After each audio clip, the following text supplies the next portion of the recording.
matin, Anne Romanoff. Willy Rovelli, Ah, qu'est-ce qui vous arrive ce matin? M'en parlez pas depuis 2 jours, Anne. Je suis malade, complètement malade.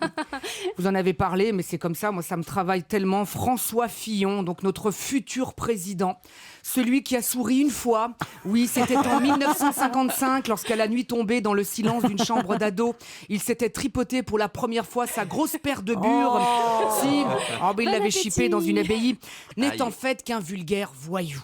Sa femme Pénélope, la même gaieté qu'une chanson de Lara Fabian et la même couleur de cheveux joyeuse que Catherine Lara, aurait occupé pendant 8 ans un emploi fictif. Oui, 8 ans payés à rien foutre, comme à la poste, mais en plus cher. 600 000 € en tout. Celui qui se veut le pourfendeur des fonctionnaires, en fait, avait une tricheuse dans son propre pieu et il s'en était même pas rendu compte. Oh, pauvre François. Alors, comme premier job, notre Péné, qui est Péné, aurait été la collaboratrice de François Fillon, alors député. Problème, en 8 ans, vous l'avez dit, à l'Assemblée nationale, personne ne l'a jamais vue. Assistante parlementaire de François Fillon, c'est le boulot le plus fictif depuis coiffeur d'Alain Juppé. Elle est discrète et timide, nous dit-on en pipeau. Moi aussi, Anne, vous savez, je suis très timide. C'est pour ça qu'à partir de demain, Europe 1 continuera à me payer, mais je ne viendrai plus dans cette émission. Par souci de discrétion, je ferai ma chronique dans mon lit, sans déranger. D'ailleurs, à partir de maintenant, dans toutes les entreprises du pays, vous pourrez rester chez vous.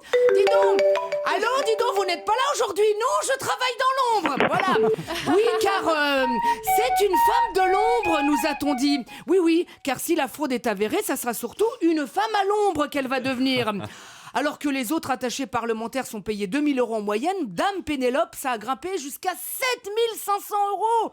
Pour Fillon, le châtelain, sa femme, c'est Versailles. Mais notre Péné ne s'arrête pas là. Elle aurait aussi eu un deuxième emploi fictif. Dans le milieu du X, on appelle ça une double Péné. Oh non, si. Je ne le valide pas. Moi, je valide. Monsieur Fillon, si vous devenez président, on mettra ce malotru en prison. Voilà, double Péné, car le contribuable, pour lui, s'est fait baiser 2 fois. Elle aura donc aussi été très discrète dans une revue littéraire, les Deux Mondes. Payer 100 000 € pour lire 2 bouquins en une année. Effectivement, on est vraiment dans 2 mondes. Hein. Franchement, être femme de François Fillon, ça paye mieux que d'être femme de footballeur. Et en plus, t'as pas besoin d'être belle. À moins que la femme de François Fillon soit Valérie Damido, puisque vous l'avez dit, apparemment, elle a fait tapisserie. Ah, Pénélope, celle qui disait dans la presse « Je suis qu'une simple paysanne ». Ah oui, c'est vrai qu'une paysanne à 6 000 boules par mois, ça court les campagnes. Hein. Prends-nous pour des bœufs. Ah, Pénélope, celle qu'elle nous disait je suis une femme foyer. Oui, sauf que le blédina, tu leur donnais avec une cuillère en or. Alors Fillon, qui était hier en colère, il parlait de boules puantes. Oh, c'est pas très gentil de parler comme ça de sa femme, hein. C'est de la misogynie qu'il a dit. Bah oui, quand on sait pas quoi dire, c'est bien pratique de dire ça, hein, François Fillon.